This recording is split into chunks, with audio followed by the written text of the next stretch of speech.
ada seorang orientalis, Dimitri Gutas, profesor di Yale, itu menulis artikel The Madhab of Ibn Sina, gitu. Kata dia Ibn Sina kemungkinan mazhabnya Hanafi. Kalau Hanafi berarti Sunni, gitu. Itu kata dia, karena di daerah Asia Tengah kan kemungkinan dua, kalau hampir nggak ada Hambali. Kalau daerah yang Uzbekistan, Turkmenistan itu kan mereka tuh kalau nggak Syafi'i, kalau orang Chechnya kan Syafi'i atau Hanafi. Berarti Sunni. Jadi kalau Ibn Sina dikaitkan dengan Syiah, itu kata istilah orang Amerika guilty by association. Dia disyiahkan karena bapaknya dan saudaranya anggota Syiah, gitu, Ismailiyah. Makanya Ibnu Rushd yang datang kemudian mengatakan kita tidak bisa sebenarnya menganggap seseorang itu keluar dari agama Islam kalau dia masih percaya kepada Allah, ya, seperti asyhadu alla ilaha illallah sebagai Tuhan yang Maha Esa, dan masih meyakini Nabi Muhammad SAW sebagai Rasul. Tapi kalau Imam Ghazali kan menambahkan dan mempercayai apa yang dibawa oleh Nabi kan, ya. Atas dik bima ja'a bihi Rasul kan begitu. Sampai dibaca di akidah awam. Akidah awam kan bukan cuma itu kan Quran hadis, tapi kan tasdik bima ja'an Rasulillah ala muradillah kan gitu ya. Iya. Biasa dirinci tuh. Kalau di Betawi ya teman-teman, orang-orang dulu, orang tua, anak-anak kecil ngaji, dia pakai akidahnya siapa itu, yang biasa diajarin sama Kiai Abdullah Syafi'i itu. Itu di radio-radio, termasuk yang tadi itu ya harus membenarkan apa yang dibawa oleh baginda Rasulullah SAW gitu kan.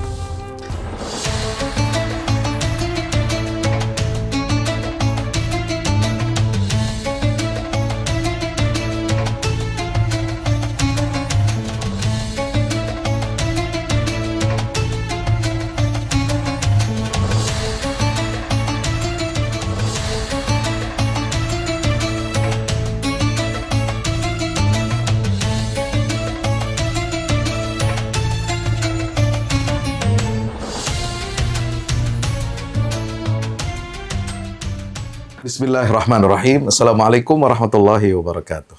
Waalaikumsalam.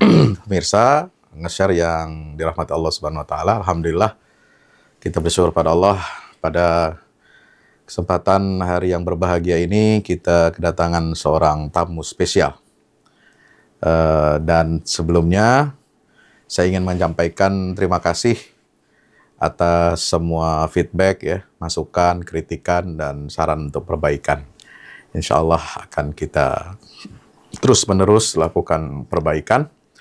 Dan jangan lupa tonton terus program nge-share, ya, kasih komentar yang baik, like, share, dan subscribe. Tamu kita sekarang ini adalah seorang tokoh intelektual Muslim yang menggeluti dunia filsafat Islam ya, sejak S1, S2 sampai S3. Masya Allah. Kemarin kita sudah mengundang Ustadz Nuruddin, juga pakar filsafat Islam dari lulusan Al-Azhar. Sekarang kita mengundang yang seniornya lagi, ya, yang berhasil menggondol 2 gelar doktor. Yang pertama dari IIUM Malaysia, International Islamic University Malaysia, dan yang kedua dari Jerman, Ustadz ya? Ya, kuliah di sana. Kuliah di sana. Kemudian beliau lama mengajar juga di IIUM. Beliau adalah Dr. Samsudin Arif, MA. Assalamualaikum, Ustaz. Waalaikumsalam. Apa kabar? Alhamdulillah. Sehat ya? Alhamdulillah. Masya Allah, seger, makin seger nih. Habis makan nasi Padang. Makan nasi Padang, Masya Allah. Jadi kalau makan nasi Padang, datang ke sono, dapat dua centong, mesti bayar. Yang satu bayar, tambahan. Kayak enaknya bawa ke rumah, dapat gratis tuh tambahannya. Jadi alhamdulillah ini berkah kita kedatangan beliau ini. Ustadz bisa ceritakan sedikit masa kecil? Kelahiran mana sih sebenarnya ini? Oh iya, saya ya sebenarnya kelahiran Pondok Pinang. Ibu saya itu orang Betawi asli situ. Tapi kalau Pondok Pinang? Ya, Jakarta Selatan. Jakarta Selatan. Dekat mana itu? Dekat Ciputat situ. Iya, berbatasan Bintaro, Tanah Kusir, Kusir. Sama Gandaria itu. Kalau Betawi asli tuh, ibu? Ya, Tulen. ibu orang asli Betawi Pondok Pinang. Gitu. Kalau ayah saya dari Aceh. Dari Aceh. Dari Aceh. Ketemunya di mana? Kayaknya ketemunya dulu di Pondok Pinang itu. Ayah saya merantau tahun 69 katanya gitu ke Jakarta. Kemudian kayaknya ngontrak tuh kos masih muda ya di situ. Iya. Kemudian kosnya pasti yang di sini kan juragan Betawi yang punya rumah, ya kan? Rumah kos-kosan, ya kan? Iya, betul gitu begitu lah. ya? Iya gitu. Terus kenalan deh sama anak juragan kos, ya kan? Insya Allah. Jadi antum besar di Pondok Pinang situ ya? Ya, saya dulu sekolah di Madrasah Al Khairiyah di Pondok Pinang. Madrasah Al Khairiyah ini apa itu? Madrasah apa itu? Itu kayaknya madrasah yang dulunya itu mungkin didirikan sama habaib kali itu ya. Karena ada beberapa yang di Mampang di mana mungkin dulu awalnya begitu, tapi lama-lama yayasannya berdiri sendiri masing-masing. Iya. Karena ada saya lihat beberapa di Gandaria, di Mampang, namanya sama itu, Yayasan Madrasah Al Khairiyah. Al Khairiyah. Mungkin jangan-jangan filialnya ke Jamiatul Khair kali. Kemungkinan Tenabang. Ya, Jamiatul Khair. Didirikan dulu biasanya orang-orang ya di situ ngajinya juga emang ke habaib yang dari Petamburan gitu. Habib Muhammad bin Agil itu Agil. Ya begitulah. Kita juga kalau nyari kitab kan juga ke Tenabang, Kampung Bali itu ya. Iya. Guru-guru juga biasanya ke situ dari dulu, emang rujukannya kayaknya begitu. Jadi Al Khairiyah itu SD, ada sekolah agama lagi atau emang udah nyampur di situ? Udah di situ. Diniyah. Sama umumnya udah di situ. Jadi dulu itu madrasah swasta tapi ikut kurikulum pemerintah gitu kan. Tapi ada pelajaran bahasa Arab, hadis, akhlak, lengkap lah ya. Ya itulah yang jadi bekal untuk bisa masuk pesantren itu, bisa ngaji lancar, udah bisa sholat ya, fardu ain itu dari madrasah. Dari madrasah itu Al Khairiyah. Setelah itu berarti langsung masuk ke Gontor. Ya, habis itu masuk ke SMP-nya. Gontor di kelas biasa ya, kalau menengahnya gitu. Kelas menengahnya. Di Gontor tahun berapa, Ustadz? Saya masuk Gontor itu tahun 83, 84 gitu.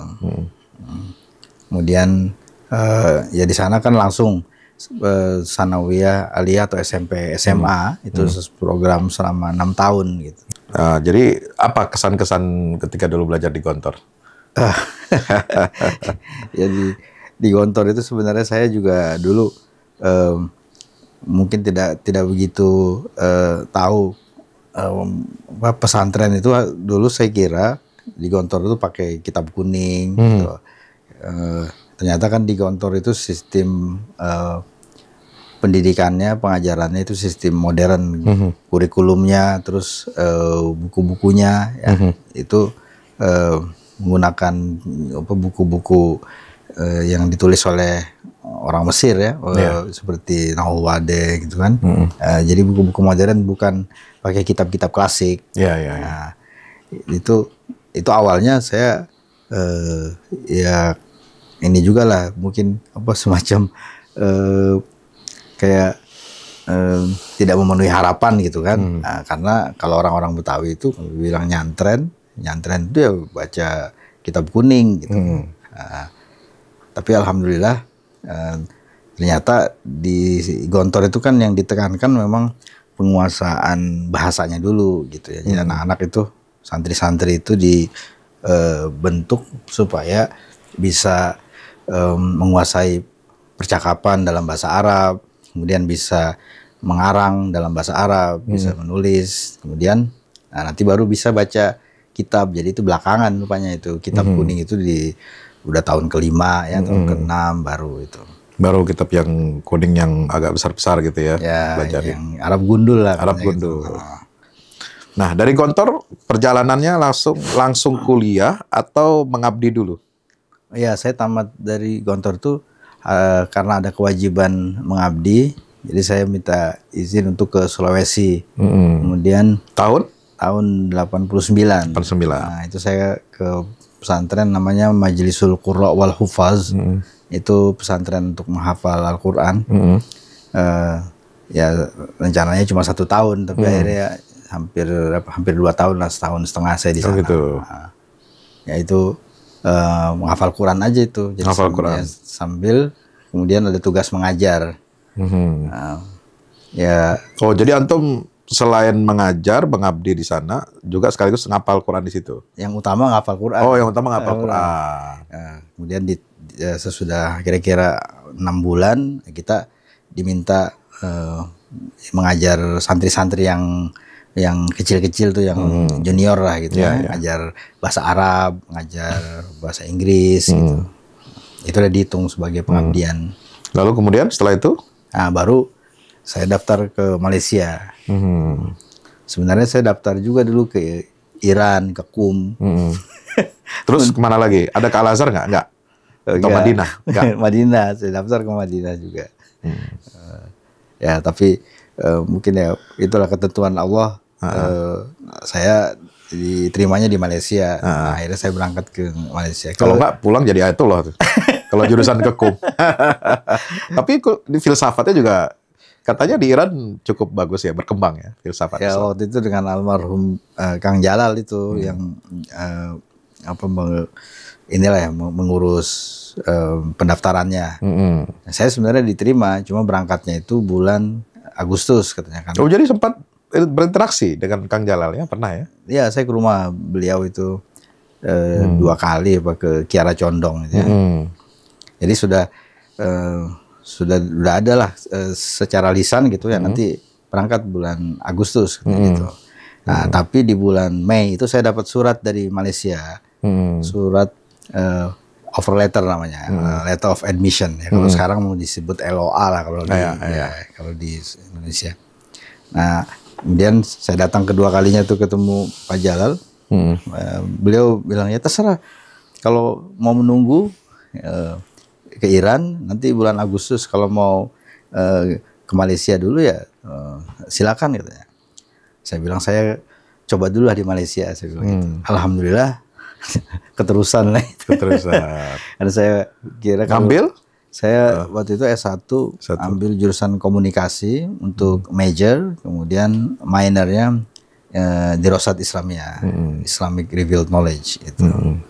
Yang dosen-dosennya dari Mesir, dari Sudan, dan bahasa pengantarnya bahasa Arab. Ya. Kalau di Malaysia untuk mata kuliah yang umum, misalnya sosiologi, psikologi, ekonomi itu pakai bahasa Inggris. Nah, tapi yang mata kuliah Islamic Studies itu ada pilihan bahasa Inggris, biasanya yang ngajar orang Pakistan, orang Turki. Kemudian ada yang mata kuliah pilihannya itu bahasa Arab. Itu dosen-dosen dari Timur Tengah. Lanjut ke S2.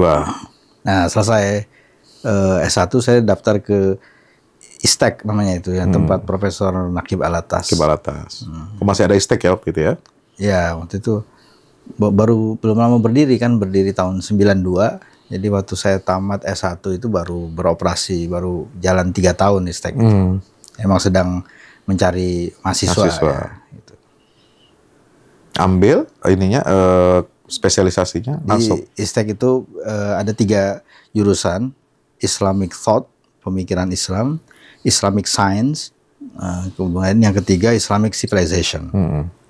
Nah, saya pilih yang Islamic Thought. Islamic Thought ini pemikiran Islam, itu ada 3 konsentrasi ilmu kalam, filsafat dengan tasawuf. Nah, gitu. Jadi 3 jurusan, kemudian ada konsentrasi. Nah, kalau untuk sains itu ada ya matematika gitu kan, ada fisika, engineering ya. Terus kalau yang civilization itu ekonomi, hukum. Makanya ada mahasiswa yang latar belakang dari S1 syariah juga bisa masuk ke situ. Nanti belajarnya sejarah dan filsafat hukum Islam. Kalau yang ekonomi, sejarah dan filsafat, ilmu ekonomi Islam. Gitu. Itu semua pengajarnya juga orang profesor-profesor dari luar negeri asing. Ya. Kebanyakan. Jadi memang Prof. Alatas itu mengundang pakar-pakar ya, itu profesor-profesor yang rata-rata sudah berpengalaman 20 tahun di kampus-kampus di Amerika, di Kanada gitu kan, di Turki. Masuk ada profesor dari Irak itu, Profesor Alauddin Kharufa.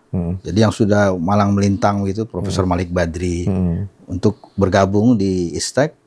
Nah, kemudian ya ini membina kader-kader profesor ya, kader-kader intelektual. Jadi memang ISTEK itu seperti pesantren tingkat pasca sarjana lah. Oh, jadi ada asramanya juga, berasrama, boarding. Waktu itu belum jadi ya, tapi ada dalam perancangan. Itu baru terwujud sesudah beliau dipecat. Jadi tahun 90 tahun 2000 itu asramanya jadi kompleks. Di situ asrama untuk mahasiswa dan dosen profesor. Ya sebelum itu profesor disewakan apartemen. Oh, jadi konsepnya mahasiswa dengan profesor itu digabungkan dalam satu kompleks. Satu kompleks, ya. Jadi mirip kayak pesantren ya, mulazamah. Ya, supaya interaksinya ada interaksinya lebih kerap lah ya. Karena Prof. Alatas itu mungkin bayangannya seperti akademinya Plato atau Lyceumnya Aristoteles itu. Jadi memang antara guru dengan mahasiswa ya itu ada hubungan bukan sekedar di kelas gitu ya, tapi memang ada hubungan persahabatan juga, ada hubungan emosional lah gitu. Itu yang jadi belajarnya bukan hanya di dalam kelas, tapi belajar sambil berjalan-jalan. Kalau Aristoteles kan, makanya disiapkan taman-taman dengan bangku-bangku di bawah pohon gitu. Ya, itu emang suasana yang dibangun, suasana serius tapi santai gitu. Ada yang merokok ya, disediakan semua pantry gratis. Jadi tidak ada kantin tapi disediakan minuman, mau buat minuman apa teh, kopi apa semua ada. Jadi mungkin ya seperti kalau kita nginep di hotel lah gitu, ada breakfast gitu. Ada breakfast ya. Iya. Terus S3 juga ambil di sana juga? Atau pindah? Ya, sebenarnya saya waktu itu mau S3 di tempat lain, tapi kata Profesor Alpaslan, kamu teruskan di sini saja, kamu teruskan mengkaji Ibnu Sina, karena kata dia waktu itu ya tahun 99 gitu ya, as far as I know there is no one at present in the whole Muslim world who is studying Ibn Sina intensively and extensively. Kata sesudah Fazlur Rahman. Jadi kata dia, kalau bisa kamu tekuni itu dan jadi spesialis lah gitu ya, mengkaji dengan serius, intensif dan ekstensif. Saya ingat saran beliau, akhirnya ya saya ikutilah. Berapa bahasa yang harus diwajibkan untuk mahasiswa S3 di ISTEK itu? Oh ya, waktu itu karena Profesor Alatas itu beliau kan banyak pengalaman di London, di Ohio, pernah beliau jadi guru besar, visiting professor ya. Terus kemudian dengan Fazlur Rahman juga di Chicago. Jadi akhirnya beliau membuat itu persyaratan kalau S2, program S2 itu menguasai 3 bahasa asing gitu. Nah kalau S3 itu menguasai 4 bahasa asing. Jadi bahasa Islam katanya selain Arab. Dan bahasa Eropa selain Inggris gitu. Jadi berarti harus ada. Nah waktu bahasa Islam itu, bahasa Melayu atau Indonesia itu dianggap sebagai bahasa Islam, ya, Muslim language. Jadi dengan Arab kita udah punya 2 gitu. Arab dengan Melayu atau Indonesia. Nah kalau Inggris saja berarti kurang, harus nambah 1 lagi nih. Nah Ya nambah satu lagi ini bisa bahasa Jerman, Prancis. Nah di sana Antum ambil apa? Ditawarkan itu ada bahasa Yunani, Greek dengan bahasa Latin. Nah saya waktu itu ambillah bahasa dua itu ya, bahasa Yunani kuno dengan bahasa Latin, dengan profesor dari Belanda itu. Itu saya kira sesuatu yang mungkin bisa kita tiru itu. Ya, kalau di Indonesia kan itu di seminari ya biasanya. Ya, mereka ada mata kuliah, ada itulah ya kursus atau mata kuliah bahasa asing. Bahkan ada yang mengajarkan bahasa Arab kan, bahasa Ibrani gitu. Kalau di ISTEK itu diajarkan bahasa Farsi.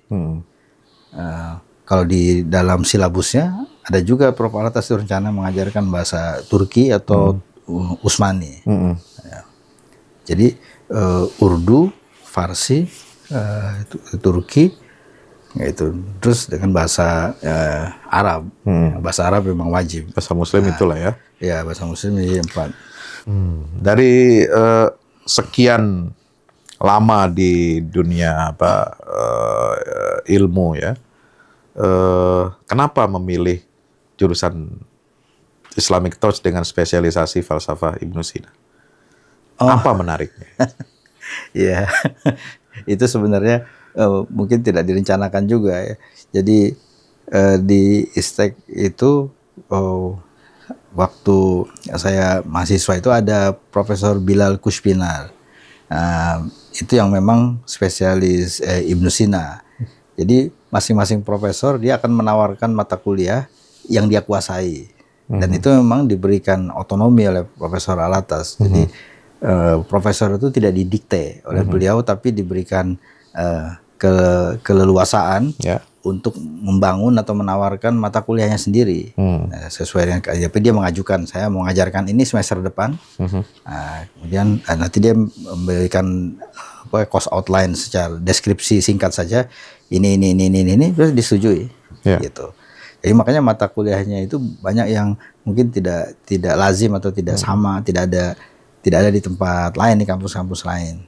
Nah, ya, salah satunya itu misalnya itu Readings in Islamic Philosophy, sebenarnya mata kuliahnya itu. Ya, kemudian ada karena ini ahli Ibnu Sina, jadi dia menulis Reading in Islamic Philosophy Ibnu Sina, gitu. Nah dari situlah kemudian saya berkenalan dengan kitabnya Ibnu Sina itu Risalah fi Itsbatin Nubuwah, kita baca itu, kemudian baca yang lain-lain. Nah, jadi muncul minat lah dari situ. Saya pikir wah ini menarik nih karena banyak orang-orang kenapa orang-orang Barat, orang-orang Amerika, para orientalis itu mereka yang banyak mengkaji, banyak meneliti. Nah, harusnya kan kita menguasai tradisi intelektual kita. Jadi masa orang lain yang bukan Islam itu lebih semangat atau lebih tahu daripada kita yang orang Islam sendiri gitu. Jadi saya kira wah ini fardu kifayah lah. Gitu. Ya mungkin sama kayak begini kayak misalnya kita lihat orang Australia mempelajari sejarah Indonesia. Nah, terus kita sendiri nggak ngerti, gitu. Harusnya kan kita lebih ngerti. Kayak orang Inggris mempelajari Pangeran Diponegoro puluhan tahun, Peter Carey kan jadi pakar dan ahlinya dia di sini. Gitu. Sementara kita sendiri nggak ada yang menekuni bidang khusus Pangeran Diponegoro gitu ya. Nah, pertanyaan saya, falsafah Islam itu di era kejayaan Islam itu kan termasuk yang apa ya? Digemari menjadi idola para intelektual ilmuwan Muslim ya, dan dari situ katanya melahirkan sains gitu. Sekarang dunia filsafat Islamnya relate nggak dengan dunia modern gitu? Ya, kalau sekarang ini dunia filsafat itu kan sudah disempitkan. Jadi kalau dulu yang disebut sebagai falasifa atau para filosof itu saintis. Jadi Al-Biruni, Ibnu Sina itu adalah saintis ya, saintis seperti kalau sekarang disebut saintis. Makanya ada itu bukunya Goleman kalau nggak salah dia yang atau siapa namanya, bukan Goleman, ada satu lagi yang menulis buku Avicenna, Philosopher Scientist. Itu dia untuk menegaskan bahwa dia ini bukan filsafat dalam arti zaman sekarang. Kalau sekarang kan filsafat tuh kayak Rocky Gerung misalnya. Ini filsafat waktu itu artinya adalah science. Oh gitu. Ya, jadi filosof itu adalah scientist, mereka yang mempelajari ilmu pengetahuan alam ya, fisika. Mereka makanya Ibnu Sina bicara tentang atom, bicara tentang botanika, tentang biologi, gitu kan, tentang meteorologi. Jadi kalau dulu ya memang sangat relevan. Nah, cuma memang di zaman sekarang ini istilah filsafat itu kan menyempit. Jadi kayak diartikan sebagai pemikiran kritis, spekulatif, ya, analitik ya kalau di Inggris. Filsafat itu pemikiran kritis analitik. Kalau di Jerman pemikiran spekulatif. Seperti Heidegger gitu, pemikiran metafisik spekulatif itu filsafat. Jadi konotasinya sekarang ini sudah sangat sempit ya filsafat. Makanya sekarang ini kalau dibilang apa gunanya belajar filsafat atau mata kuliah filsafat diajarkan di kampus misalnya, kata mereka ya untuk mempertajam critical thinking, itu aja. Ya, relevansinya sekarang ini untuk critical thinking, dan critical thinking itu kan diperlukan di semua bidang. Ya, Anda jadi ahli ekonomi, mau jadi bahkan dalam misalnya ilmu kedokteran tetap perlu critical thinking. Ya. Dan itu di critical thinking adanya di filsafat. Nah, kenapa sekarang ketika orang mempelajari filsafat Islam ya di kampus perguruan tinggi, kenapa kok tidak dibawa ke arah kembali ke zaman dahulu yang relate dengan dunia sains itu? Oh ya, karena sekarang ini kalau belajar filsafat itu mungkin lebih banyak saya lihat historisnya dengan tematiknya. Ya, kalau historisnya ya pasti belajar filsafat itu belajar Plato punya pendapat apa, bagaimana teorinya Anaxagoras, teorinya misalnya siapa lagi Aristoteles gitu kan. Begitu, jadi mempelajari pemikiran orang-orang terdahulu, baru tentang tema-tema. Nah, tema-tema apa? Tentang keadilan, tentang kebahagiaan, tentang kebenaran. Nah, gitu kan. Jadi sekarang ini lebih kepada konsep-konsep atau tema-tema gitu. Dan itu jadinya lintas disiplin. Jadi tema-tema itu kan lintas disiplin. Artinya kalau kita bicara keadilan, sekarang ini konsep keadilan itu perlu dipahami, perlu dikuasai tidak hanya oleh orang hukum, para pengacara, para hakim, tapi juga harus dipahami oleh yang belajar ilmu ekonomi. Nah gitu. Terus dan yang belajar ilmu sosiologi misalnya. Dan belajar ilmu agama tentu saja kan. Jadi akhirnya itu tema-tema itu mungkin menjadi relevan untuk semua disiplin. Jadi bukan hanya sains ya. Mungkin kalau dulu misalnya tema-tema yang relevan dengan sains itu ya masalah waktu misalnya, soal alam semesta ya, kosmologi ini kan. Itu saya kira semua saintis ya dari sekarang sampai Stephen Hawking kan bicara itu, bukunya Hawking The Brief History of Time. Ya kan, dan waktu yang dimaksud adalah waktu alam semesta kan, cosmic time itu.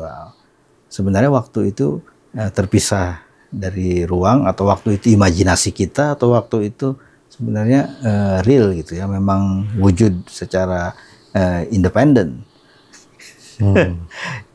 Itu barangkali ya yang menjadi relevan, masih relevan, misalnya tema-tema filsafat yang masih relevan. Kemudian ya tentang manusia, misalnya kayak bicara tentang jiwa itu kan, itu tidak hanya secara biologis, mungkin kalau sekarang secara neurologi kan, sebenarnya jiwa itu ada apa tidak. Oh, masih dipertanyakan jiwa itu ada apa tidak? Iya, kalau secara filosofis gitu. Ya. Termasuk misalnya kematian. Kematian itu apa? Kematian itu apakah kalau kematian dikaitkan dengan roh, yang percaya roh itu ada, berarti keluarnya roh dari jasad, nah itulah kematian. Tapi kalau yang tidak percaya roh itu ada, dibilang kematian itu adalah berhentinya fungsi otak, kerja otak. Iya. Menarik ini. Tapi sekarang kenapa kesan orang mempelajari filsafat itu kesannya kok jadi angkuh ya? Kemudian sok kritis, termasuk dalam konteks pelajar Muslim nih, yang belajar filsafat itu di kamus-kamus Islam, kesannya ini akan mengarah kepada beragama secara kritis ya. Termasuk mengkritisi hal-hal yang qot'iyat, yang qot'i, kemudian perkara-perkara teologis juga dipertanyakan gitu. Kenapa bisa ke arah situ jadinya? Iya, memang itu. Apa itu hanya kesan atau memang karena kritisnya itu lalu kemudian dia menjadi seperti itu gitu. Ya, jadi liberal itu ya. Liberal gitu. Jadi memang itu boleh dikatakan semacam ekses. Nah, ekses itu artinya kelebihan, kayak dampak yang tidak diinginkan gitu ya. Kalau obat mungkin itu ada namanya efek samping, itu side effect. Jadi itu kan tidak dikehendaki tapi ya muncul. Gitu. Jadi kita mengajarkan critical thinking, mahasiswa belajar berpikir kritis. Tujuannya supaya bisa menilai argumen-argumen, supaya bisa menilai pendapat yang benar dan yang salah. Tujuannya kan itu, tapi akhirnya itu dipakai untuk mengkritik segala hal. Dan mungkin karena mengkritik segala hal dan mengkritik segala orang. Kalau mengkritik segala orang, misalnya mengkritik orang tua, akhirnya dibilang jadi tidak sopan, kurang ajar, jadi tidak beradab, kan? Kemudian mengkritik pemerintah, mengkritik presiden, mengkritik semua akhirnya. Makanya enteng aja Rocky Gerung ngeritik-ngeritiknya biasa bagi dia. Nggak ada yang sakral gitu kan. Tuhan aja bisa dikritik kan gitu. Ya itu mungkin ya efek samping dari belajar filsafat itu. Di satu sisi mungkin kita bisa melihatnya itu positif. Jadi tidak mudah menerima pendapat, tidak asal telan, tapi harus benar-benar kuat argumentasinya. Jadi kalau misalnya, kenapa kamu orang Islam ya? Kenapa kamu jadi orang Islam? Nah, harus bisa harus punya alasan atas semua keputusan, semua pendirian yang kita pegang gitu kan. Nah, harus bisa memberikan argumen, termasuk misalnya kalau kamu orang Islam berarti kamu sembahyang dong. Ya, kalau sembahyang kamu mulai menyembah Tuhan. Emang Tuhan ada? Nah, kan gitu. Nah. Kalau Tuhan ada, nanti ada yang nanya lagi, siapa yang mengadakan Tuhan? Gitu. Kita kan, kenapa Allah menciptakan kita? Padahal kita nggak minta Dia menciptakan kita, kan? Katanya begitu ya. Jadi pertanyaan-pertanyaan begitu biasa ya dalam. Ya, maksudnya itu akan tidak bisa dihindari secara natural, kan memang kata Alfred North Whitehead, itu dulu profesor filsafat ahli matematika di Harvard, itu dia bilang philosophy begins with wonder. Filsafat itu mulai dari bertanya-tanya. Bertanya-tanya itu curiosity, dari awalnya mungkin kepo ya, seperti anak-anak, mama kenapa ini begini, mama kayak anak saya misalnya, dia waktu itu kan kita sering bilang masjid itu adalah rumah Allah. Jadi waktu kita ajak ke masjid bulan Ramadan sholat tarawih, kemudian dia bilang kita mau ke rumah Allah ya, berarti Allah tinggalnya di sini gitu ya. Iya. Anak-anak itu tidak bisa disalahkan. Ya, begitulah. Dan apabila itu dibawa sampai dewasa, dan terperangkap bahasa ya, rumah kan. Rumah kan berarti ada sesuatu yang menempati di situ kan. Kalau ketika disebatkan rumah Allah, berarti Allah bertempat di rumah gitu ya. Gitu. Jadi katanya children are natural philosophers. Anak-anak itu adalah para filosof yang alami, karena mereka bertanya tanpa beban, tanpa rasa takut kan, bertanya saja, tidak takut nanti salah atau apa. Dia katanya apabila manusia itu mulai dewasa, kemudian masyarakat itu mungkin keluarga juga, mungkin guru, teman-teman, dan memberikan aturan-aturan, tekanan-tekanan, larangan-larangan, tidak boleh bertanya ini, tidak boleh bertanya itu. Akhirnya jadi dogmatis dan jadi hilang itu, katanya potensi filosofisnya itu. Potensi filosofisnya. Iya. Kenapa ini kan banyak yang bertanya ya. Ini Ibnu Sina ini memang banyak jasanya gitu ya. Seperti ada bukunya Al-Qanun fit Tibb. Dia seorang filosof tapi juga dokter gitu kan. Dia menulis sebuah kitab undang-undang dalam ilmu kedokteran gitu. Nah, kalau belajar filsafat Ibnu Sina itu sampai masuk pelajari yang sainsnya itu enggak sih dulu waktu di ISTEK itu? Nah, kalau di ISTEK itu mata kuliah untuk yang sains itu memang terpisah, beda jurusan. Jadi ada Profesor Sami Hamarneh, itu memang pakar, orang Yordan, orang Kristen, tapi Arab Kristen, pakar sejarah kedokteran dan kefarmasian Islam. Itu kita ambil mata kuliah beliau itu, History of Islamic Medicine, History of Islamic Pharmacology, gitu kan. Jadi disitulah baru kita baca kitab-kitabnya Ali bin Rabban, terus ya Ibnu Sina itu, terus Abu Bakar Ar-Razi gitu. Jadi kalau di kelas yang filsafat Islam, ya kita membahas biasanya masalah metafisika, epistemologi gitu kan. Terus etika gitu. Nah, ketika bahas masalah metafisika, banyak orang memandang sangat hati-hati nih kepada Ibnu Sina. Satu, isunya ada kabar yang mengatakan bahwa dia itu beraliran Syiah. Entah Syiah yang mana ini? Ini saya minta klarifikasi. Yang kedua, seperti kalau tidak salah seorang filosof juga, Imam Ghazali, banyak mengkritik Ibnu Sina, bahkan katanya konon, nggak tahu ini, saya ingin klarifikasi juga, itu mengkafirkan karena pemikiran metafisikanya Ibnu Sina. Termasuk juga Ibnu Taimiyah mengkritisi dan memberikan catatan yang tidak baik lah, katakan kepada Ibnu Sina. Ini bagi peminat dan pengkaji Ibnu Sina ini bagaimana menghadapi ini semua atau memberikan jawaban itu?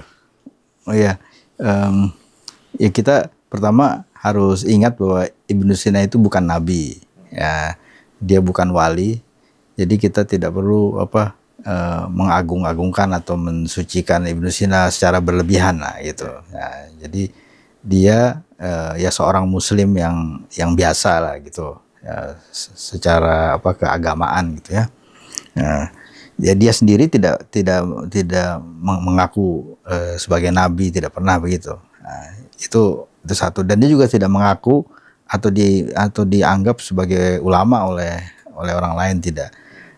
Tapi dia diakui oleh para ulama sebagai ahli fikir, sebagai orang yang karya-karyanya itu berpengaruh, yang orang yang kontribusinya itu pada ilmu pengetahuan sangat besar, itu diakui oleh siapapun itu, baik orang Islam maupun orang bukan Islam mengakuinya, dan itu adalah fakta.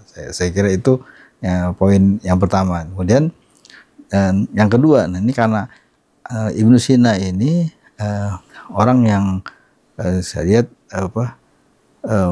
akalnya itu besar. Kalau kayak laptop atau handphone itu yang kapasitasnya itu bukan lagi giga, udah tera, udah apa di atasnya itu. Nah, makanya dia tidak bisa dicaplok atau dikurung oleh Syiah.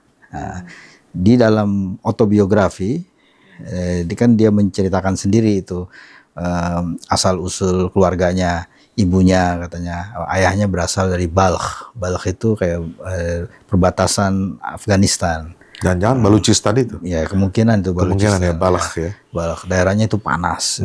Saya pernah ketemu orang dari situ, jamaah haji, Sunni kalau itu. Kemudian ibunya dari Afshana. Nah, kemudian bapaknya itu katanya menikah di kampung ibunya. Kemudian bapaknya itu diangkat jadi mungkin kayak semacam camat kali ya, atau bupati, saya nggak tahu lah waktu itu. Jadi nama daerah namanya Kharmaithan. Kemungkinan ini Kharmaithan ini tuh ya Koromitoh itu asalnya dari situ, yang Syiah Ismailiyah. Memang di riwayat hidup yang dia tulis sendiri, Ibnu Sina mengatakan ayahnya itu sering didatangi dan oleh orang-orang Ismailiyah, dan kelompok Ismailiyah ini sering mengadakan kajian di rumah bapaknya ini. Mungkin kan bapaknya ya pejabat ya, jadi mungkin enak fasilitasnya, semua ada, disediakan tempat, ruangan enak, kemudian mungkin sediakan jamuan juga kan. Kata Ibnu Sina, mereka tuh sering membicarakan berbagai hal. Nah, jadi Ibnu Sina bilang dia sering nguping juga itu, dengar lah yang mereka bicarakan. Yang ikut dakwah Ismailiyah, maksudnya jadi masuk Syiah, itu bapaknya dan saudaranya Ibnu Sina tuh, adiknya atau abangnya namanya Mahmud. Nah, ini yang ikut. Mereka yang masuk, tertarik yang masuk, ya jadi anggota lah gitu sih. Itu juga mungkin bisa dijelaskan apakah itu karena tekanan atau ancaman, karena dulu pejabat tuh kalau nggak mau nanti bisa dieksekusi. Dieksekusi, ya dihabisi. Assassination kan? Nah, yang kayak ninja itu ya, ninja zaman dulu dari alam maut itu. Jadi mungkin karena tekanan atau ancaman, atau mungkin karena kurang pinter gitu. Artinya tidak bisa membantah argumen-argumen Ismailiyah itu. Ibnu Sina mengatakan, tetapi aku sendiri tidak bisa menerimanya. Wala taqbaluhu nafsi. Maksudnya beliau mengatakan gitu. Jadi aku sendiri tidak bisa menerima pendapat-pendapat doktrin-doktrin ajaran Syiah Ismailiyah itu. Ya mungkin nggak masuk akal atau ya doesn't make sense gitu kira-kira maksudnya kan. Itu dan saya kira kan sering juga kan kita begitu, kita misalnya bapak kita atau ibu kita ikut kajian apa atau ikut aliran apa, kita berbeda gitu haluan kita. Jadi gitu. Kemudian dan dia menegaskan nggak bahwa dia garis akidahnya itu aliran apa? Maksudnya kalau dia bukan itu dalam artian Ismailiyah, apa gitu? Dia menyebut apakah Sunni, apakah dia menyebut Asy'ari atau menyebut apa gitu? Gimana? Kalau itu dia tidak menyebut. Cuma ada seorang orientalis, Dimitri Gutas namanya, profesor di Yale, itu menulis artikel The Madhab of Ibn Sina gitu. Kata dia Ibnu Sina kemungkinan mazhabnya Hanafi. Kalau Hanafi berarti Sunni gitu. Itu kata dia, karena di daerah Asia Tengah kan kemungkinan dua, kalau hampir nggak ada Hambali. Kalau daerah yang Uzbekistan, Turkmenistan itu kan mereka itu kalau nggak Syafi'i, kalau orang Cechnya kan Syafi'i atau Hanafi. Berarti Sunni. Jadi kalau Ibnu Sina dikaitkan dengan Syiah, itu kata istilah orang Amerika guilty by association. Dia disyiahkan karena bapaknya dan saudaranya anggota Syiah, gitu, Ismailiyah.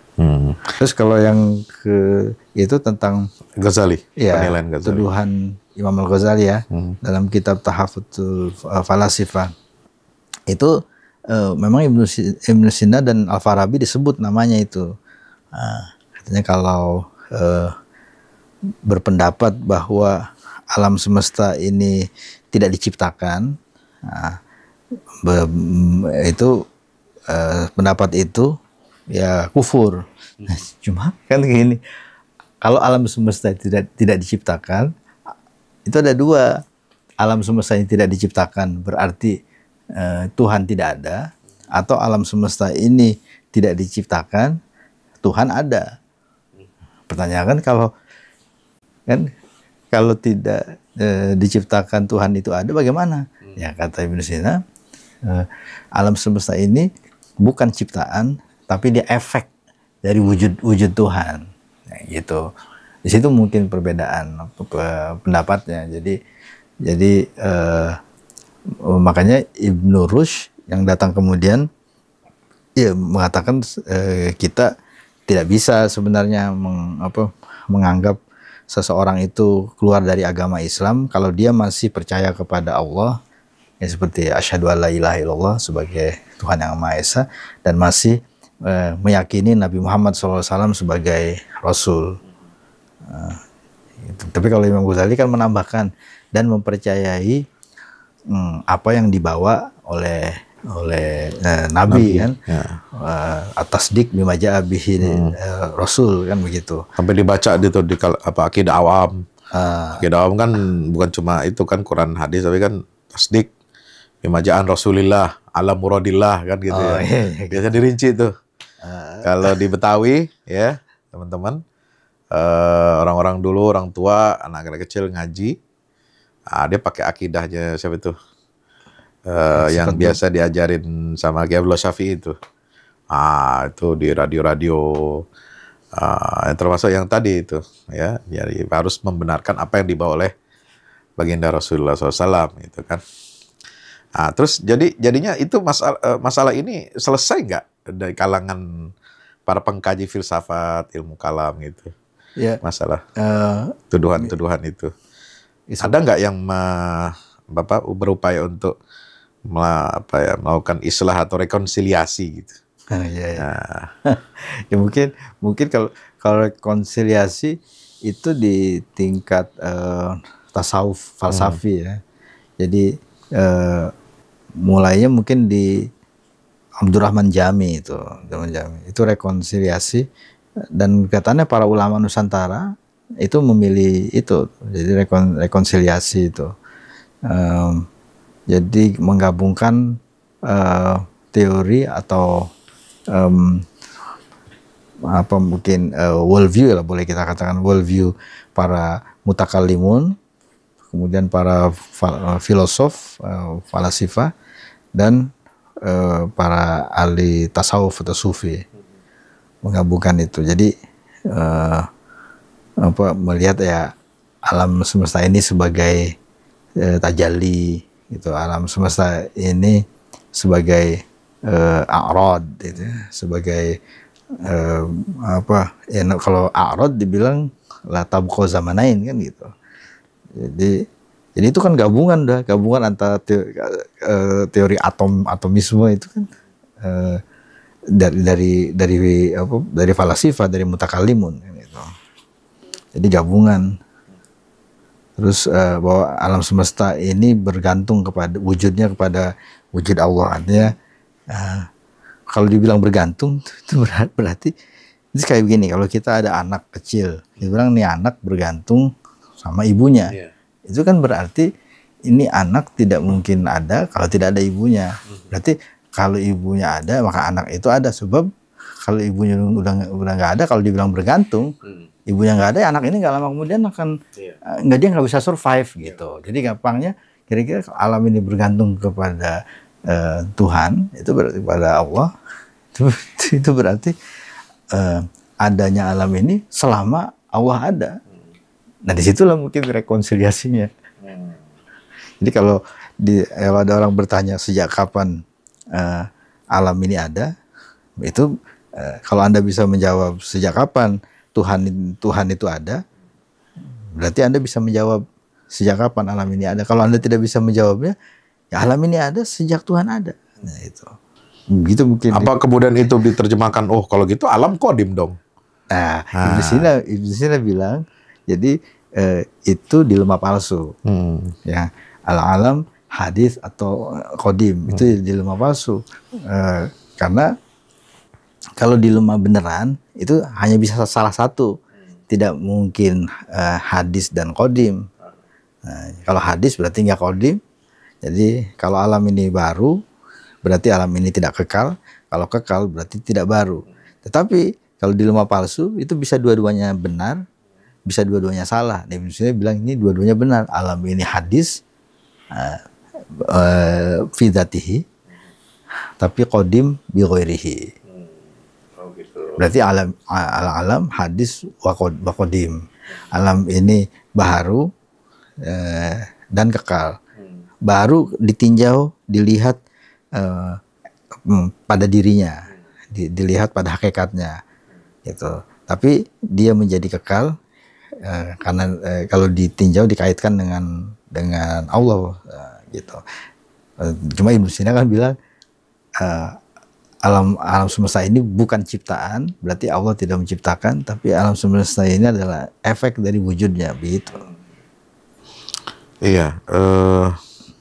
Kenapa kalau kita bicara tentang perjalanan sejarah Islam ya, sejarah ilmu pengetahuan, dulu ada yang mengatakan kebangkitan Islam ini karena falsafah, sains juga kebangkitannya karena ada filsafat gitu ya. Terus tiba-tiba kemudian muncul pandangan-pandangan Ghazali, Ibnu Taimiyah yang cenderung katakanlah memberikan peringatan ya, kalau tidak ingin mengatakan mengharamkan gitu ya, agar menjauhi pemikiran-pemikiran spekulatif, pemikiran-pemikiran yang sifatnya masuk ke ranah metafisika gitu ya. Lalu kemudian menyebabkan itu menjadi kemunduran bagi dunia Islam gitu.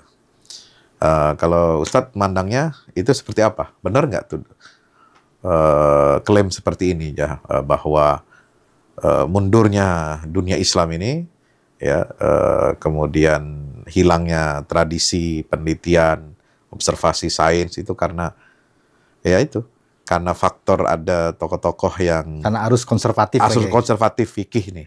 Oh gitu. Ya, saya ingat itu mungkin yang kita boleh sebut sebagai inductive fallacy kali ya. Jadi kekeliruan nalar induktif. Nalar induktif itu kan terjadi ya tidak hanya di dalam sejarah. Itu nalar induktif para sejarawan atau orang awam pun kita ketika membaca sejarah begitu. Jadi kita melihat 1-2 kasus, kita kemudian membuat kesimpulan umum, gitu. Kita membuat kesimpulan umum itu kemudian kita mengabaikan fakta-fakta yang sebenarnya tidak tercakup, tidak terwakili oleh kesimpulan kita. Misalnya kita bilang begitu, jadi umat Islam mundur. Itu pernyataan itu betul atau tidak? Misalnya sains di dunia Islam mengalami kemunduran sesudah zaman Imam Al-Ghazali. Nah itu kan kita bilang sains itu berarti para saintis, berarti scientific achievement. Nah, kita punya data yang cukup nggak? Kalau kita bilang di dunia Islam itu mencakup mana? Nah, sesudah Imam Ghazali itu, nah kalau kita misalnya ditampilkan fakta, misalnya Profesor Ihsanoglu yang dari Irsika, UNESCO-nya dunia Islam ya, itu kan sudah menghimpun tuh data-data bahwa kegiatan ilmiah itu masih berlangsung selama beratus-ratus tahun sesudah Imam Ghazali. Jadi kan Imam Ghazali meninggal tahun 1111, ya, abad ke-12 awal. Ya. Nah, Masehi. Nah, itu sesudah Imam Ghazali masih berlangsung dan masih ada ratusan saintis muslim tersebar di berbagai wilayah. Artinya fakta-fakta itu sebenarnya menunjukkan bahwa kesimpulan sains itu mundur atau mengalami kemerosotan, bahasanya itu kadang decline dan macam-macam itu tidak benar. Termasuk misalnya yang dikoreksi, dan itu para orientalis, para historian of science, ya, para sejarawan sains dari Barat, dari Amerika, mereka tahu, mereka ukurannya benarkah filsafat, mereka bilang kan filsafat itu tidak diajarkan lagi, atau filsafat itu mati sesudah Ibn Rushd katanya. Ternyata tidak. Masih hidup di Mesir, kalau tidak hidup ya tidak mungkin bisa sekarang ini orang memahami kalau tidak ada continuity itu. Maksud saya itu jadi secara fakta-fakta induktif terbantahkan gitu ya. Iya, secara fakta-fakta spesifiknya karena itu penalaran induktif. Penalaran induktif itu membuat menarik kesimpulan umum berdasarkan 1, 2 atau beberapa kasus saja. Itu ya sama kalau kita mengatakan para filosof itu misalnya para filosof itu fasik misalnya gitu. Nah itu kalau dibilang para filosof fasik itu adalah kesimpulan. Nah premisnya itu mesti ada 2 biasanya. Nah, jadi premisnya misalnya ABC adalah filosof, baru ABC misalnya minum minuman keras, baru dibilang para filosof minum minuman keras. Fasik. Padahal dia minum minuman keras. Jadi padahal yang minuman keras itu ABC, tapi dia menyimpulkan para filosof. Para filosof kan semuanya, gitu. Nah, padahal Fakhruddin Ar-Razi filosof dia tidak. Terus banyak lagi yang enggak kan gitu. Ya itu dan itu saya bilang nalar inductive fallacy itu ada di mana-mana, itu termasuk dalam dalam sejarah, dalam sains. Tapi kalau di sains kan memang kata Karl Popper memang teori sains itu dasarnya adalah induksi. Ya, makanya itu kan dijadikan satu bab khusus itu ya, the problem of induction in the philosophy of science. The problem of induction. Jadi apakah teori ilmiah itu cukup valid gitu berdasarkan jumlah kasus yang terbatas gitu. Kenapa di kampus-kampus kita di dunia Islam ini, perguruan tinggi Islam misalnya, itu kalau biasa kan kalau di tempat-tempat seperti ISTEC ya atau di mana gitu, di luar negeri bahkan ada Islamic Science ya, bahkan ada History of Islamic Science gitu. Kenapa mata kuliah seperti ini tuh jarang atau tidak diajarkan di kampus-kampus di Indonesia, Islamic Science ini?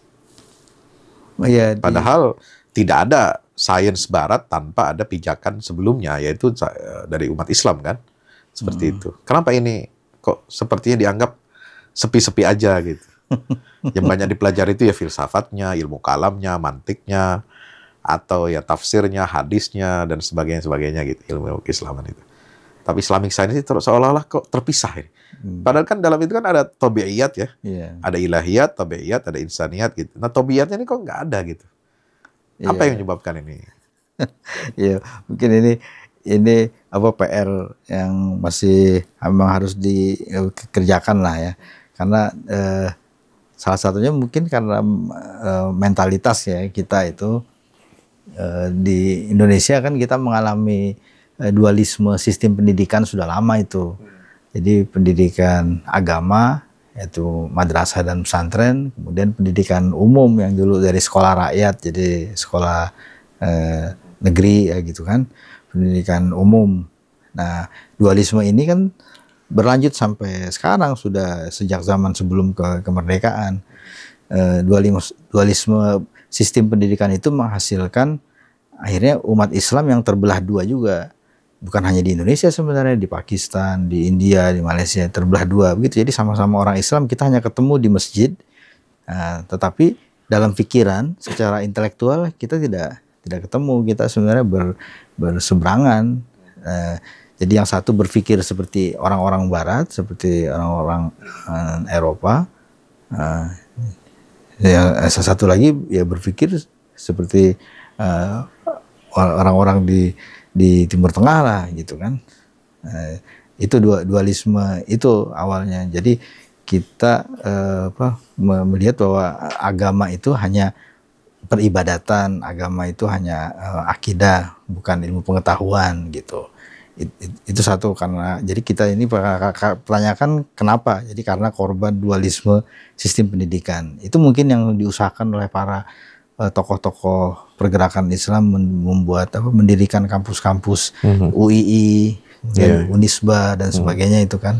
Nah, terus sebab kedua barangkali bisa kita sebut ya itu karena inferiority complex, ya karena kita sudah merasa minder, rendah diri, dan kita mengagungkan yang dari Barat, dan kita mengecilkan, menganggap rendah yang dari kita sendiri, dari peradaban Islam. Padahal ya kita, kalau di Indonesia misalnya, kalau orang Mesir masih bisa mereka membanggakan era Firaun ya. Tapi kalau kita mau membanggakan era Majapahit, misalnya kita nyari ahli fisika dari Majapahit nggak ketemu juga, ahli biologi dari misalnya Ken Arok misalnya kan ada juga, atau dari Sriwijaya susah juga gitu kan.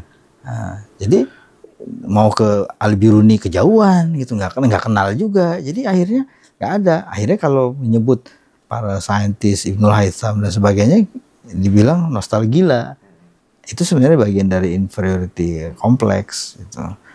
Jadi ada ruang kosong di situ, di dalam pikiran umumnya lah, para cendekiawan, orang-orang terpelajar di kalangan kita gitu. Jadi Islam itu ya hanya ibadah saja, hanya kepercayaan saja. Islam is just belief and rituals gitu. Jadi makanya masih susah.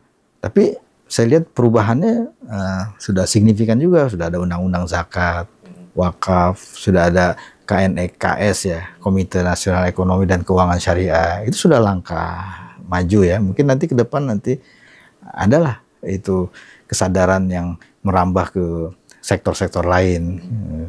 Bukan hanya ekonomi, nanti ke kesehatan, ke ilmu pengetahuan ya, pendidikan gitu. Mudah-mudahan lah gitu nanti.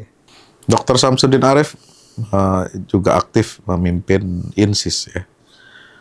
Kira-kira ada nggak program untuk mensosialisasikan sebagai bagian dari Islamic Civilization itu, Islamic Science ini di dunia perguruan tinggi, dan mencoba untuk memasukkan kuliah ini di perguruan tinggi baik Islam maupun negeri gitu. Ya, sejauh ini sudah pernah diusahakan ya, kita mengetuk pintu gitu. Tapi memang sambutannya masih belum maksimal gitu. Ya, adalah sekarang ini ruang-ruang mulai dibuka, misalnya melalui studium general itu. Kuliah umum, misalnya tempo hari itu di ITB, itu ada memang kuliah umum untuk seluruh mahasiswa. Waktu itu saya bersama Pak Lukman Saifuddin, mantan Menteri Agama itu, diminta untuk memberikan kuliah umum di hadapan ada 800-an mahasiswa baru lintas jurusan semua fakultas. Itu untuk membicarakan tentang relasi dan relevansi agama dengan sains, dengan ilmu pengetahuan. Jadi kalau kuliah umum itu kan durasinya ya beberapa jam saja. Ya itu mungkin mudah-mudahan ya bisa nanti di masa yang akan datang meningkat ya, dari kuliah umum menjadi mungkin jadi istilahnya guest lecture gitu kan, kuliah tamu dalam satu semester, misalnya dari 14 pertemuan ada beberapa 4 kali misalnya ada dosen tamu dan ada tugasnya gitu ya, mahasiswa itu harus syukur-syukur nanti lama-lama bisa ada mata kuliah gitu. Ya, seingat saya kan yang memang menekuni ini, banyak menekuni bidang Islamic Science itu kan ada seorang pakar sejarah dari Turki, Fuat Siskin.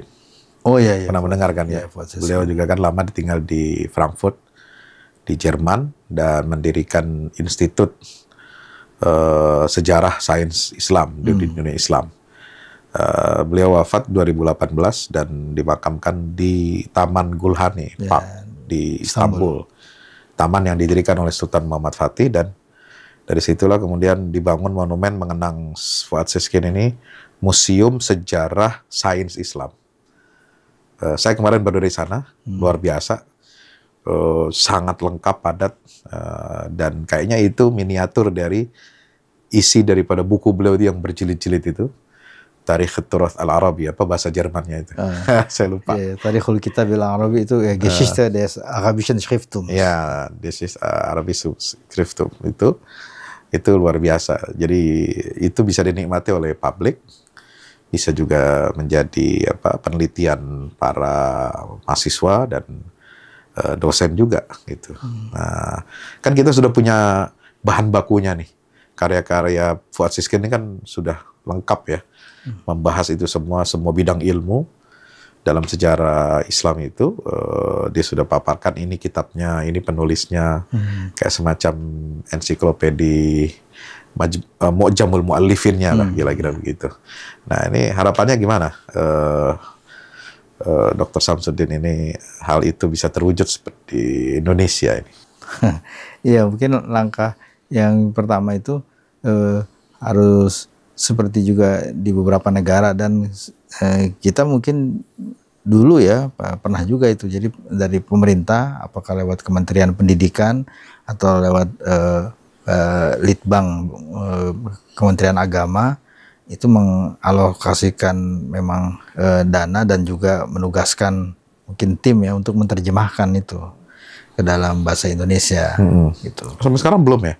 Belum ada, itu kan aslinya dalam bahasa Jerman, kemudian ada terjemahan bahasa Arab. Bahasa Arab lengkap itu dicetak di Saudi. Ya, nah itu diterjemahkan, kemudian itu disosialisasikan mungkin ya ke seluruh perguruan tinggi. Ya karena di Indonesia ini kita mayoritas penduduk kita beragama Islam, jadi saya kira sangat wajar lah itu. Itu mungkin disebar ke seluruh perguruan tinggi dan disosialisasikan.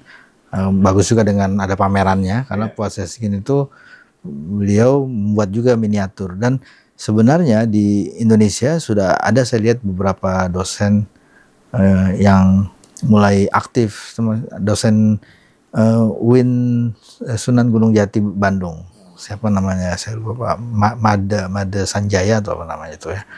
Nah itu dia membuat miniatur seperti Fuad Siskin, bahkan ini dengan teknik robotik. Jadi misalnya jam yang didesain oleh Ibnul Jazari, itu bagaimana? Ya itu dibuatkan mekanikanya gitu kan, dari gambar itu kemudian dibuat desainnya, terus dibuat kayak ininya kayak mesinnya gitu. Termasuk ada mesin torpedo yang dari insinyur ahli militer Syria itu kayaknya. Jadi teknologi torpedo itu awalnya yang mungkin karena di Laut Tengah dulu ya, perang untuk banyak perang untuk melawan bajak laut itu kan. Nah, dan antara armada Laut Utsmani dengan Venesia, kemudian Portugis, Spanyol, itu kan banyak sekali tuh bentrokan perang gitu ya. Ya sekitar itu. Ya, jadi memang itu yang perlu. Jadi bukan nostalgia atau nostalgia, bukan sekedar untuk mengenang saja, bukan itu, tapi untuk memaparkan fakta. Yang pertama itu fakta bahwa ilmu pengetahuan itu bisa dipelajari, bisa dikuasai oleh siapapun yang mau, yang serius gitu kan. Jadi sebagaimana orang barat ya dulu, sekarang kan tahun 2000, 1000 tahun yang lalu, kalau kita misalnya bisa pakai mesin waktu kembali 1000 tahun lalu, kemudian kita berkunjung ke London itu belum ada 1000 tahun yang lalu. Gelap, masih rawa. Iya, rawa. Masih mungkin kayak daerah Rumpin ke sana gitu kan. Iya. Itu 1000 tahun yang lalu. Dan 1000 tahun yang lalu Baghdad sudah jadi metropolitan ya. Itu kan kalau kita gelap dengan masa lalu, ya akhirnya kita juga mungkin tidak punya panduan ke masa depan itu. Subhanallah. Jadi terakhir bagaimana ini? Apa langkah-langkah kita untuk mengembalikan kejayaan Islam, terutama dalam dunia pemikiran ya, kemudian juga sains ini yang jarang diperhatikan di dunia Muslim. Iya memang saya kira harus memberikan perhatian yang bukan yang sama ya, tapi yang proporsional lah gitu. Jadi supaya tidak berat sebelah gitu kan, hanya misalnya mementingkan sektor misalnya sains saja, tapi ilmu sosial tidak, apalagi misalnya ilmu keislaman gitu kan. Jadi kita harus mungkin memberikan porsi yang sesuai lah, seimbang. Jadi itu bisa kita lihat misalnya dari anggaran penelitian ya, kemudian juga prioritas agenda penelitian,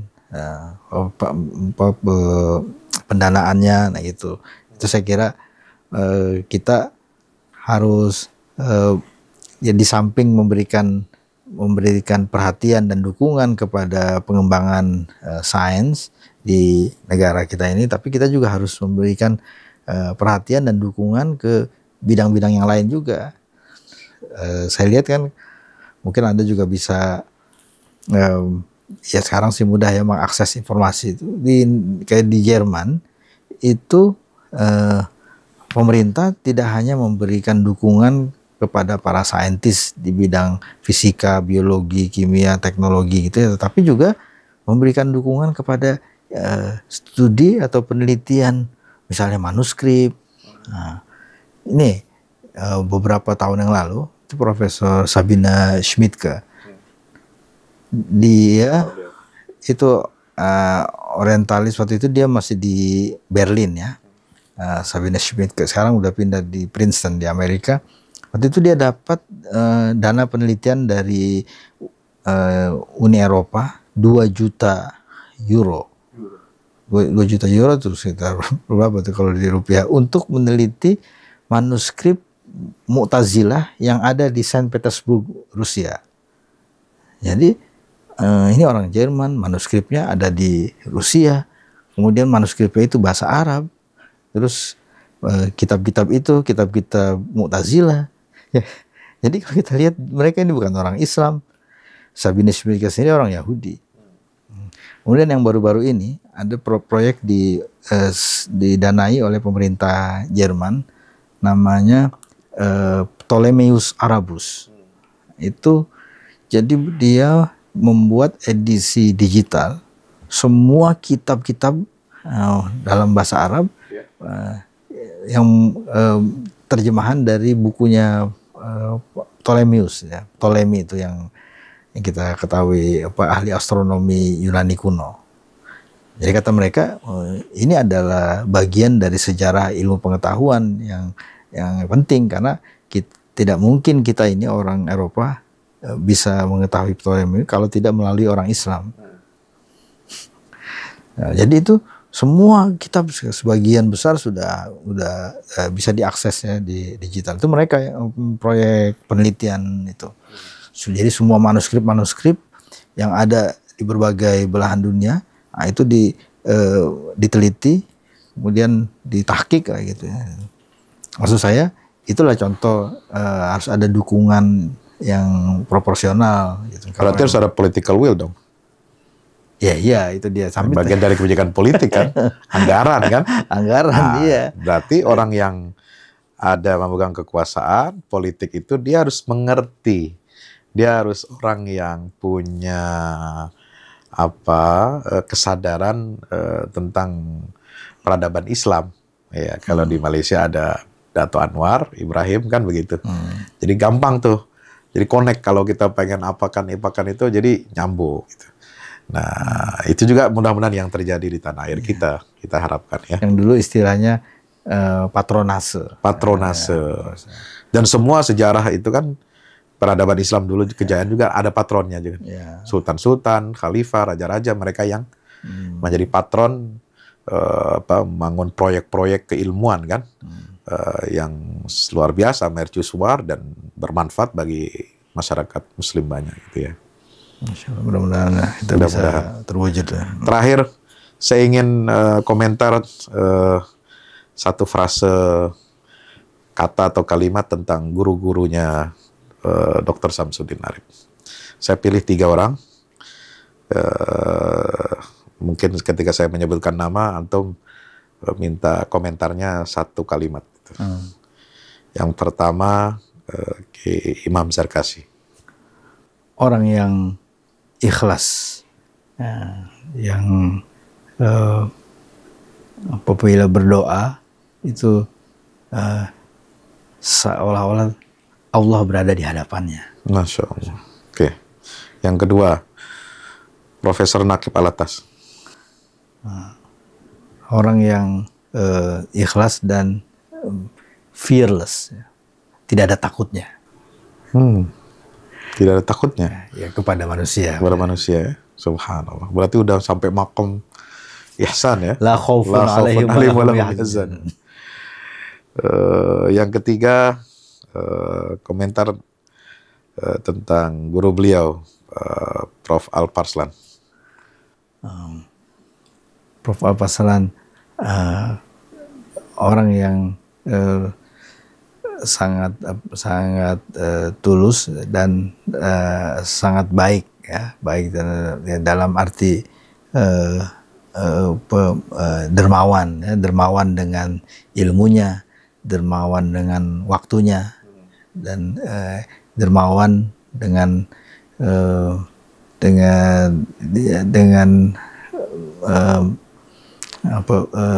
nasihat-nasihatnya gitu ya, dengan dukungannya. Ada orang yang begitu.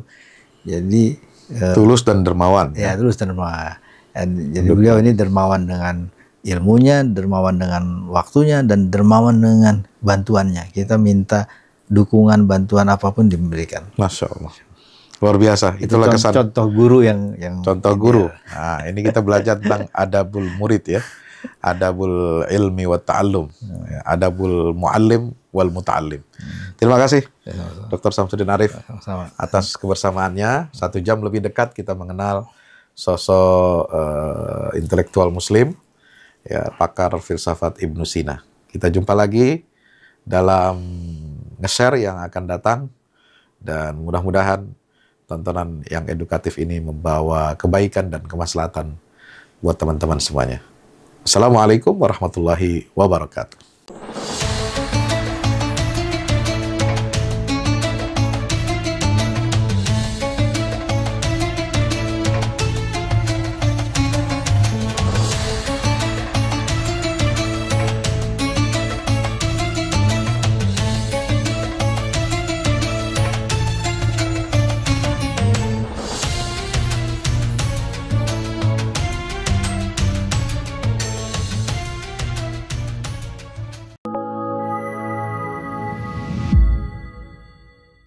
Yang terbaru dari Ustadz Fahmi Salim, buku Runtuhkan Zionis Rebut Baitul Maqdis, buku yang siap membuka cakrawala pikiran dan batin sahabat, sudah bisa dipesan sekarang juga.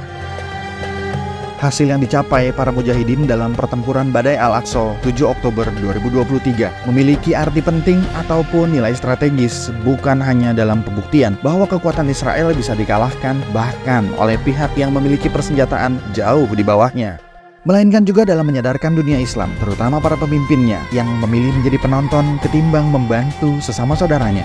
Buku ini adalah salah satu bentuk dukungan dan ikhtiar dengan niat berjuang bersama-sama dengan mujahid Palestina. Tak sekedar memberikan informasi, membeberkan fakta atau data kepada khalayak di Indonesia. Buku ini juga hadir untuk meluruskan tudingan bahkan fitnah terhadap para pejuang di sana. Betapapun kita berada jauh dari Al-Quds, melalui buku ini kita akan dapatkan bagaimana kita bisa memperoleh pahala yang sebanding dengan para pejuang di garda terdepan di negeri perlawanan Palestina. Dapatkan buku Runtuhkan Zionis Rebut Baitul Maqdis segera.